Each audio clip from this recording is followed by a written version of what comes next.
সার্জিস ভাইয়ের আগমন, শুভেচ্ছায় স্বাগত, শুভেচ্ছায় স্বাগত সার্জিস ভাইয়ের আগমন। পুরা পঞ্চগড়বাসী ঈদের খুশিতে পড়ছে। কেন? আপনার যে দৃশ্য বা ভিডিও ফুটেজ আপনারা সাইডে আমার 100-র উপরে বাড়ি ব্যায়াম পার্ক টাকা ওই পাইলে বাবা এই সমালোচনাগুলোই করি যে শোডাউন করা। আপনি এখন দেখবেন বিএনপির অনেক নেতারা বিদেশ থেকে আসতেছেন, জায়গায় জায়গায় তারা এই শোডাউন গুলা দিচ্ছে, রাইট? টাকা আর ছড়াছড়ি। জাতীয় নাগরিক পার্টির যে পোলাপাইনগুলো আছে এদের কারোরই ফ্যামিলি ব্যাকগ্রাউন্ডে একটা গাড়ি কেনার যোগ্যতা নাই, এটা আমরা সবাই মোটামুটি চিনি। তো সেইখানে যখন আপনি 100 গাড়ি নিয়ে শোডাউন দিচ্ছেন, স্বাভাবিকভাবে প্রশ্ন ওঠে শামসু তো কোপাচ্ছে, টাকা কোন বাচ্চু দিচ্ছে?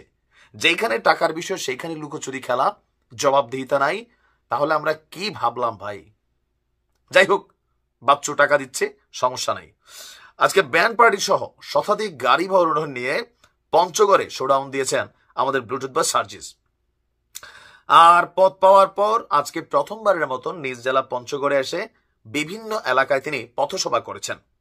বিমানবন্দরে নেমে ব্যান্ড পার্টি সহ গাড়ি বহন নিয়ে পঞ্চগড়ে শোডাউনে অংশ নেন। এখানে জেলার নেতাকর্মী সমর্থকরা তারা ছিল। যাত্রাপথে সাকুয়া, বোদা, দেবী, ধস, তেতুলিয়া, পঞ্চগড়ে পথসভা করে নিজ উপজেলা অটোয়ারিতে তিনি ইফতার মাহফিলে যোগ দেন। আর তার বক্তব্য, আগামীতে বাংলাদেশে কেউ আর দলের নাম দেখে মার্কা দেখে ভোট দেবে না। কেন মনে হইলো দলের নাম দেখে দিবে না? তোমার কেন মনে হইলো? আচ্ছা, এতদিন সাধারণ মানুষেরকে নেতারা বিভিন্নভাবে ব্যবহার করেছেন। ভোটের আগের দিন যান আর কিছু টাকা ধরিয়ে দেন, আর ভোটের পরে যে কোনো কাজের জন্য গেলে আগে টাকার জন্য হাত পেতে থাকেন। নতুন বাংলাদেশে এগুলার হতে দেওয়া যাবে না। কেমনে হতে দেওয়া যাবে না? এই যে আপনি 100 গাড়ি নিলেন, এই টাকাটা কে দিল? আপনি ক্ষমতায় যাওয়ার পর এই টাকাগুলো যারা আপনার পিছনে খাটাচ্ছে, আপনি তো তাদের বাপ ভাই লাগেন না, তারা তাদের স্বার্থে আপনার পিছনে খাটাচ্ছে। তো আপনার লাগে যখন 10টা কাজ আসবে, যে আপনি আজকে আসছেন, নিশ্চয়ই এলাকার কেউ স্পন্সর করছে গাড়িগুলো, তাই না?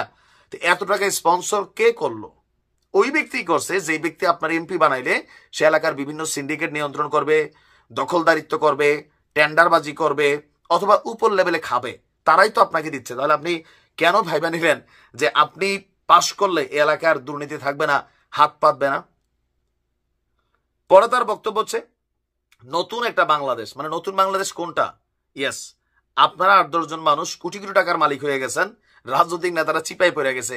আর যারা জুলাই আগস্টে আহত, রাস্তায় ভিক্ষাও করে, আবার এরা যখন কোনো দাবি দেওয়া করে আপনারা বলেন এদের ধান্দা আছে, এরা উপদেষ্টা হইতে চায়, এরা আহত লীগ, তাই না? নানান ট্যাগে ওদেরকে দিচ্ছেন। আর কেউ বেশি কথা বললে আপনি নিজেই যে স্বৈরাচারের দোষর ছিলেন এত বছর, এখন পাবলিকরে আপনারা লাগান স্বৈরাচারের দোষর ট্যাগ। চেয়ারে বসলে একটা ভাব আসে। আচ্ছা, তার বক্তব্য হচ্ছে নতুন বাংলাদেশে পেছনে ফিরে তাকানোর সুযোগ নেই, সামনে এগিয়ে যেতে হবে। যারা ছাত্র জনতা আছে সামনে থেকে নেতৃত্ব দিয়ে বাংলাদেশ এনেছে, যে তরুণ প্রজন্ম এত বড় একটা আন্দোলন নেতৃত্ব দিয়ে বাংলাদেশে এসেছে, আগামীতে তারা বাংলাদেশকে নেতৃত্ব দিতে পারবে। আমরা তো দেখে মনে হয় না ভাই, কোনোভাবেই আমার মনে হয় না যে এই ছাত্র জনতারা বাংলাদেশকে নেতৃত্ব দিবে। বডি ল্যাঙ্গুয়েজে পুরাপুরি ছাত্রলীগের ভাব আছে, পুরাপুরি। আপনি শিবিরে দেখেন আরামসে মোলায়েমলি কথা বলে, কথার স্টাইল ভালো।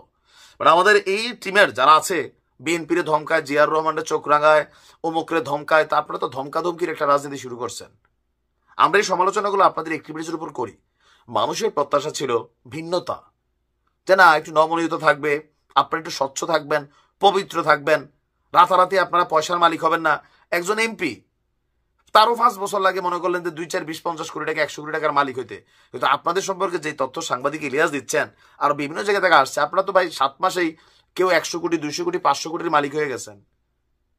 নতুন বাংলাদেশ কি হবে? আপনাদের জন্য লুট করার জায়গা না? এর বাহিরে কি বুঝান? আপনাদেরকে টাকাতে তাদের নাম আপনারা প্রকাশ করবেন না কেন? সবকিছুতেই অস্বচ্ছতা। যাই হোক, টাকা বলে কথা, টাকায় কথা বলে। হ্যাঁ, ভালো থাকুন।